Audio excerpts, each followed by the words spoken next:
Hello, everyone. My name is Dane Smith. This is a pen name that I have been writing and publishing short stories and poetry under since 2001. Um, Went through a bit of an interesting year and started to get back in touch with my creative side. And while I was at it, I put out to a group of friends what things is it that I do that you would like to see me do more of. And the most requested thing was that my friends told me was that they really appreciate hearing my philosophies and my advice, and they would like me to spend more time doing this. Um, if you had told me a year ago that this time this year that I would be starting a video blog, I would have told you were daft. I had never had an inclination to video blog, but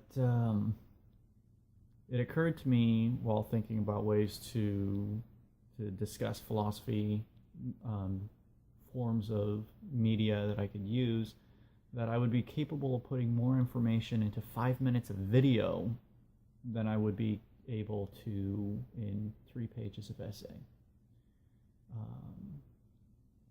So, hence the start of a video blog. This particular blog is known as Introduction because I feel the necessity to explain everything that I do before I actually do it. In future blogs, I'll probably reference something that I say here, and I will build off of it. I am unique in a lot of ways. You would not be able to tell it by knowing me now, but I was born completely deaf. By the time I was finally able to hear, they started to learn a couple of other things. I have a list of learning disabilities longer than my arm, which is fairly long, that all relate to language. And then I have a couple that relate to other things as well. But along with that is I have a lisp and I have a speech impediment, both of which I have spent decades learning to camouflage, to mask, to blend it in so that most people would never know it. But as a child with severe difficulties in trying to communicate with other people, I came to the conclusion for some odd reason that I was never going to be able to be understood by anybody. And so the only person who was ever going to be able to understand me had to be myself. This turned me introspective, and I started spending an awful lot of my time growing up analyzing, reanalyzing, and assessing every action that I did, everything that I said, everything that I began to believe came under question. Why? Why do I do this? Why do I think that way? Why do I prefer the taste of root beer to cream soda? It didn't matter. If it was something that I was doing, I was analyzing it. If it was something that somebody else was doing, I started to analyze it the older I got. I'm very, very grateful to my mother, who decided to homeschool me rather than put me through public school system. If I had gone through the public education system, I would have been a mental wreck by this point in my life. One of the things that she did, though, that had a very profound impact on me, a lesson that I've not forgotten. She took both my older sister and I to sit out in the parking lot of a grocery store, and we sat there for a couple of hours and just people watched as they came in and out of the grocery store. And it started off with easy things. Can you tell if that person has any injuries? And you'd be like, oh yeah, they're limping on the left side. The way they walk, their left leg, it doesn't move like a normal leg should. And then you start assessing, well, where do you think it is? Is it in the hip? Is it in the knee?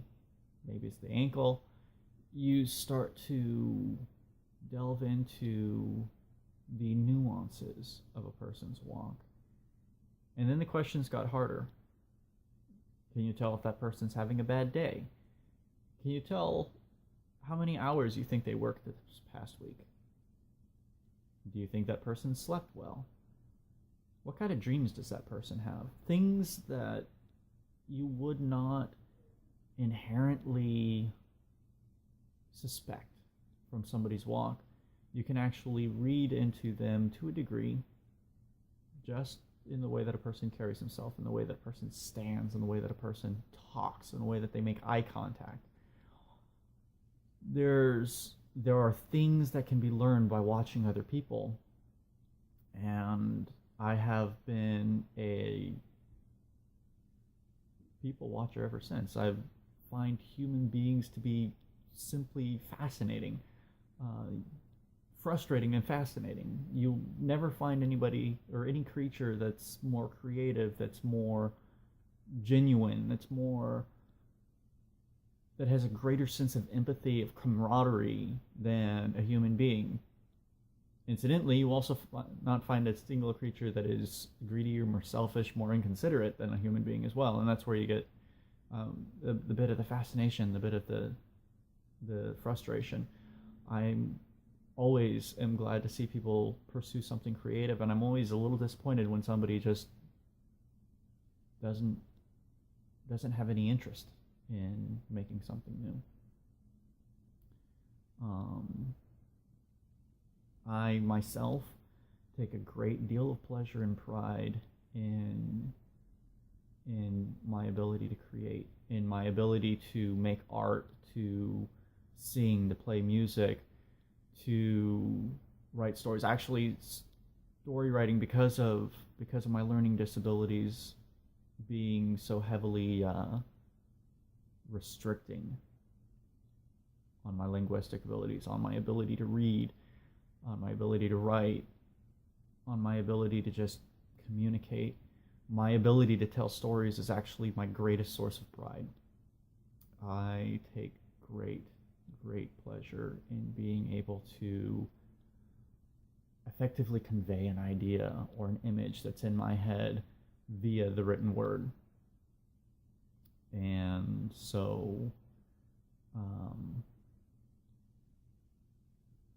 that's why I write. It's my greatest triumph over any difficulties that I faced in life.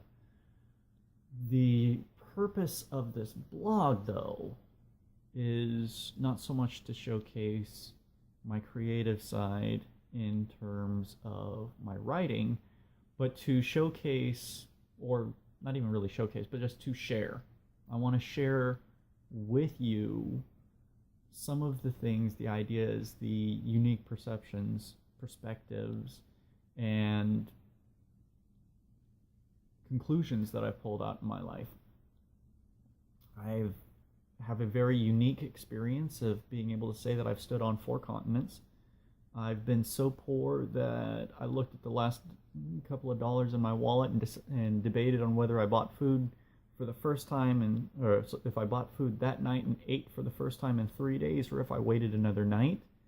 And I've also been affluent enough that I've been able to purchase a $320 plate of food and not even blink at it. I've had a very wide range of experiences in my moderate lifespan, and this gives me a lot of interesting perspectives, being able to see multiple sides of a single coin, and realizing that there are rarely ever only 2 sides to an issue. People always talk about every coin has 2 sides, but most issues aren't a coin, they're more like a dice. Definitely many sides to them. And so I'll be sharing some of my philosophies, and my goal is not so much to convince people. I don't care if you believe me or adopt my opinions, my philosophies, my theologies, my just general life perspectives. I don't care if you adopt those by the end of these. My goal is to make you think. If I am able to get you to reconsider things that you've just assumed, then I will have considered myself a success. I am not here to tear you down. I'm not here to tear down your parents, your teachers, your pastors, your priests, your politicians. I'm not here to tear anybody down. I'm just here to make you ask questions about yourself, to see if the things that you have believed and the things that you choose to believe, if those are actually the most logically sound set of beliefs and philosophies to adhere to. I myself am constantly changing things that I believe. I'm always learning new information, and this is always causing me to debate on whether or not I actually knew what I was talking about, what I thought. I'd never want to be so proud that somebody can't come to me with a new perspective and have me rethink anything and everything that I've believed and I've spoken about. There's an ancient Chinese proverb that I really enjoy and have loved it for years. It says, the village idiot will advise the sage once in his life. And it's just telling you to not discredit the opinions or the perspective of any one person, no matter how dumb you might think they are, because at one point in time, they might have a better answer for what your problems are than you do.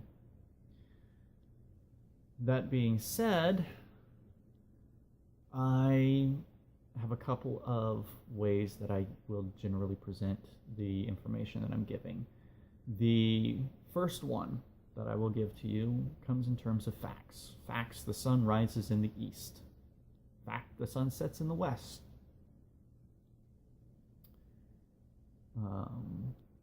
These are things that you can find. A lot of them are just common knowledge, and some of them I will actually give, I will cite my sources, and I will not be citing things like Wikipedia. I will go to original source documentation if I can. I will medical studies for things of that nature, peer reviews, scientific journals, actual experimentation journals if I'm delving into that. But if I'm going to call something a fact, I'm going to back it up with where I'm drawing that information from. If it's something that I cannot back up, then I'm going to refer to it as an opinion. Anytime that I preface something with I think or I believe, what comes next is an opinion of mine. And while I do a lot of deep thought into formulating my opinions, they are still my own. Things that I believe, things that I choose to define a certain way, perspectives that I choose to hold, these are my opinions, and you will not hurt my feelings if you disagree with them.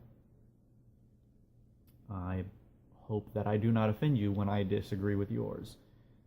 We have different perspectives. You are not me, I am not you. My opinions are my own, your opinions are yours. I am interested in hearing your opinions because you might see something that I don't. And if you are watching this video, then I hope that you are also interested in hearing my opinions. From facts and opinions combined together, I will draw conclusions. For example, fact: soda is bad for you. Opinion: I think that cheer wine is absolutely delicious. Conclusion here: I drink cheer wine. Also, an opinion of mine is that if you have not had cheer wine, then you should certainly try it. I do not expect everybody to like it, but I do recommend that everybody should at least try it. I think it's delicious. See, my opinion, I think it's delicious. There are also conclusions that will be drawn from a sequence of facts. For example, fact: marijuana is in fact a medicinal herb. As a matter of fact, it has a very good bonus for metabolism. people who have problem with weight control, a little bit of cannabis in your diet can really help bolster your metabolism. Another fact on that, your lung is not designed for smoke inhalation. So the conclusion here is that if you are taking marijuana for medicinal use, smoking it is kind of dumb. There are so many better ways that you can ingest the medicinal properties of marijuana. Smoking it is not the best option. Recreationally speaking, smoking is the easiest option. But medically speaking, it's not the one that you should be going to if you are doing marijuana for medicinal purposes. Fact. Conclusion. That's the way that I like to present information. If I'm presenting information that I want you to look at from a different perspective, then I have a couple of catchphrases that I like to use, and I've been using these for years. Friends who have known me for 5 to 10 years, they've heard me say all of these probably a good couple thousand times. The first one is flip it upside down. When we're flipping a topic upside down, we're taking everything that we know about that subject and we're inverting it. Things that we expect to be common sense are now considered to be irrational. Things that we hold as strange and awkward, we're just going to assume that those are the way things are actually kind of supposed to be. A good example of this, I was trying to explain to some friends a few years back about the purpose of management. Everybody thinks that managers are leaders. No, not actually. They are coordinators. There's a difference. They don't give the direction. The direction has already been assigned. They're just making sure that people don't step on each other's toes. If one guy is doing a job, he doesn't need a manager. He's a specialist. He's doing his job. He goes in. He knows what he's doing. He does everything on his own.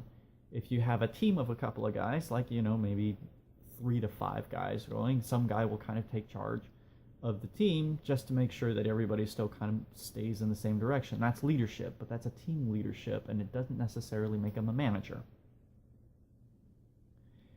You don't actually need a manager on any job site, regardless of what the job is, until you have multiple teams who are doing different projects, different jobs, different processes. At this point, then, you need to make sure that somebody has the walls of the house up before you start trying to put the sheetrock on the inside. The rafters need to be in place before you start trying to put shingles on. There are steps of action that have to happen, and that is the purpose of a manager, is to make sure that everything works together harmoniously. He, in and of himself, is not necessary until you have multiple teams working on the same project, on the same job. When you get a large facility, whether it be warehousing or whether it be Walmart, you have multiple departments. When you have multiple departments, then you need managers. But if you're just doing one job, you don't need a manager. They're actually pointless on small, single process jobs. That's turning something upside down. Now, when the next one that I will be often using is, let's look at it backwards. Looking at something backwards is where this is the closest you're going to get to looking at from the other side of the coin.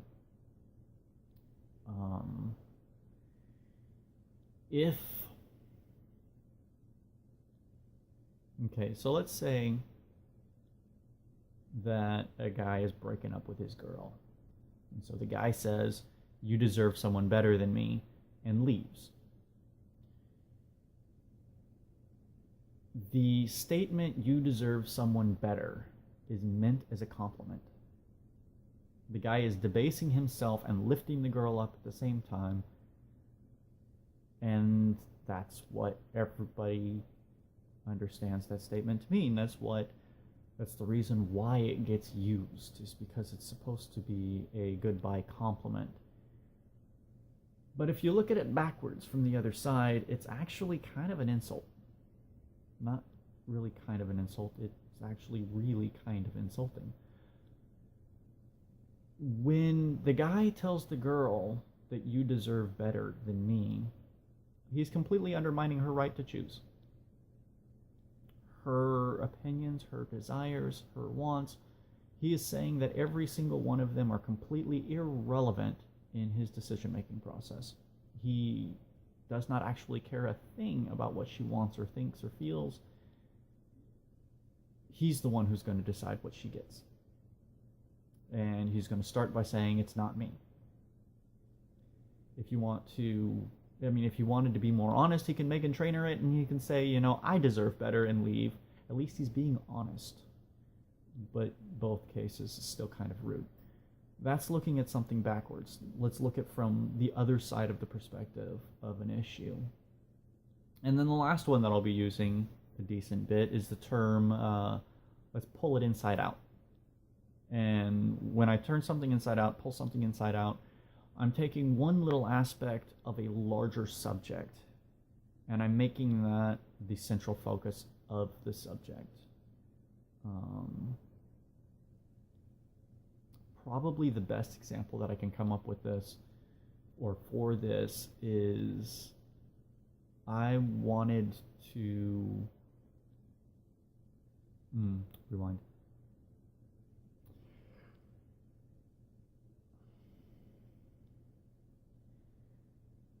I'm a relatively serious guy by nature.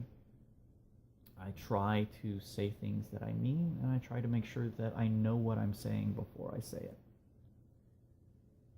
So I spend a decent bit of time formulating my own definitions for terms. And one of the ones that I've spent probably the most amount of time in thought and wording has been my definition for what love is. We're told, or we tell people, I love you like a brother, I love you like a woman, I love you like a son, I love you like a mother. All these different terms for love, I imagined that there had to be a commonality, something between all of them that made it love, not just like, I like you like a brother, I like you like a mother. There had to be a threshold, a moment when it changed from I like you to I love you. And so I spent a number of years trying to extract that point, and this is what I finally came up with. If you want to see somebody have a better life than they currently have, you care about them. If you want to see somebody have a better life and you're willing to help them get there when you have the time, then you have friendship for them. If you want to see somebody have a better life than they currently have and you are willing to help them even when it costs you, then you love them. In this way, the mother who takes care of her infant, who can't take care of himself, even when she wants to sleep, even when her soap opera is on, by putting the other person ahead of yourself, that's that threshold when it becomes love. And this is an example of pulling something inside out. It just takes one little aspect of all of these different terms, all of the different concepts that people hold to for when they talk about loving somebody, and just find that one little point, pull it out, and then make that the big picture. So the big picture here, it's not about feelings so much as it is about willingness to give, willingness to put somebody else as more important than yourself, to be there to help them, to care for them, even when it's inconvenient. And this has been my personal definition that I've used for the last couple of years. when I finally figured out how to word it. But it took me a number of years to pull that one inside out. But it's an excellent example for what I mean when I say let's pull something inside out. Let's take one little aspect and make it the big picture. When I'm trying to explain something, and I'm not just trying to get somebody to rethink what they're looking at, and I'm not trying to get somebody to... If I'm not trying to get somebody to give a new perspective on something, and I'm not trying to share just raw information, we'll have an explanation that I'll generally put first in layman's terms, which is when you take a highly complicated idea and then you break it down into common speech. I have had people come up and ask me, I don't know why, people just come up and they'll ask me kind of out of the blue. I've had it happen at parties, I've had it happen at work. People will come up and they'll be like, hey man, how would you explain the difference between a sociopath and a psychopath? Odd topic to walk up to me and just start asking. But it's happened multiple times. Layman's terms. If watching normal people doing normal things makes you want to smack them until they get some sense in their head, you're probably a sociopath. If somebody drinking out of your soda makes you want to stab them in the face with a knife, you're probably a psychopath. Elaborating on that, which is usually the next step after a layman's term, a psychopath is somebody who is so entitled, so self-focused with their entitlement that they are willing to hurt anybody and take anything that they view as rightfully belonging to them. And if anybody tries to take from them something that they deem as theirs, then they don't have any care at executing punishment. The only thing that matters in their world is themselves. The dangerous part about psychopaths is that, generally speaking, they're very good at faking empathy and concern, but they don't actually have it. A sociopath, on the other hand, which is derived from society, a sociopath, they do not view the rules as applying to them. Normal people have normal people rules. A sociopath does not necessarily feel the need to have a rule that says don't kill somebody. They can think of plenty of times when killing somebody is completely acceptable, and they can think of plenty of times when killing somebody is just pointless. Not all sociopaths are criminals. In fact, if you watch Benedict Cumberbatch in the new BBC's Sherlock Holmes series that he did, in the very first episode, he's talking to a detective and he says, I'm not a psychopath, I'm a high-functioning sociopath, get it right. He did not view the rules as really applying to him. He went outside of the law a lot of times, but he did it to fight crime for the sake of the group as a whole. England, his town, his friends, that sort of thing. Sociopath does not necessarily make somebody evil, it just means that they believe in playing by their own set of rules. A high-functioning sociopath is somebody who is capable of determining that, hey, if I go around with a kleptomania issue, people are going to stop inviting me over for tea. It seems like it should be common sense. If you want people to like you, then don't be a douche.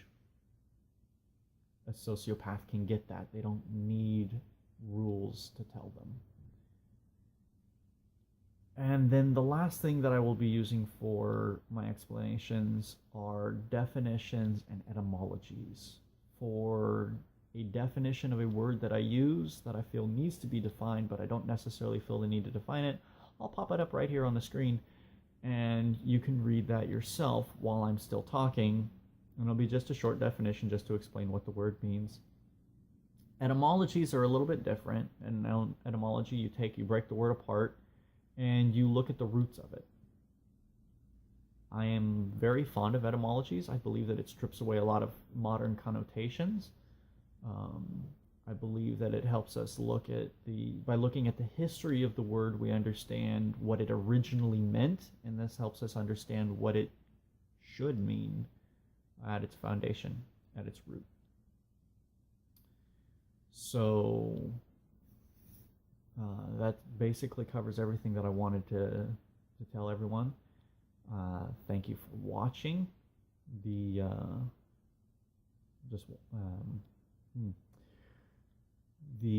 Hopefully my blog will be inspirational to you.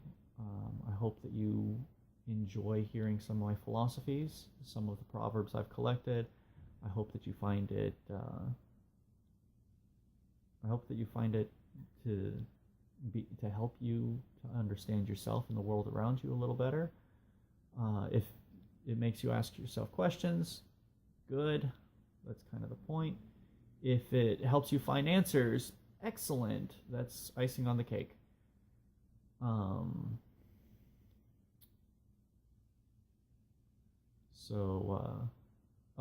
If you're looking for other ways to follow me, this is my personal YouTube video channel. I will be posting other videos. I hope to post at least one video blog every month. The introduction video here is not counting. I will have another one before the end of September.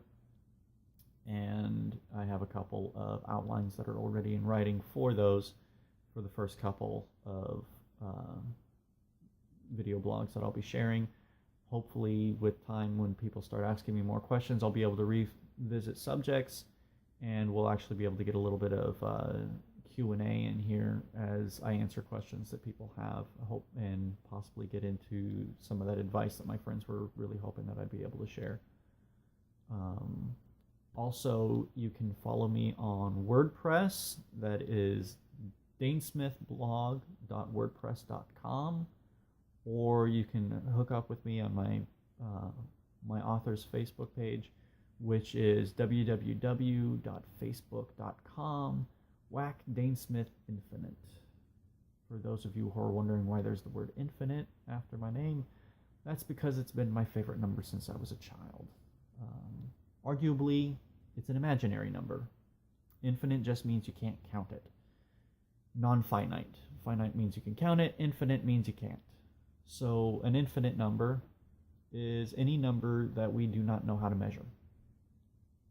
And I think that there are a lot of things in the world that we can't measure, but that doesn't necessarily make them imaginary. Terry Pratchett hit this on the head very well in his Discworld series, where Death is talking to his granddaughter Susan, and he says, "Then grind down the universe into the finest powder and sieve it through the finest sieve. And then show me one atom of justice, one molecule of mercy." These are things that we all hold to as true. Most people believe in justice. Most people believe in mercy. We believe in love and hope, but you can't necessarily measure them. You won't find 1 yard of gratitude. You won't find 1 gallon of hope. They can't be measured by tools like that, not physical tools. But that doesn't necessarily, in my opinion, mean that they're imaginary. So, I hope you enjoyed watching. I hope that you continue to watch. And I hope that we all managed to learn a little something together. Thank you.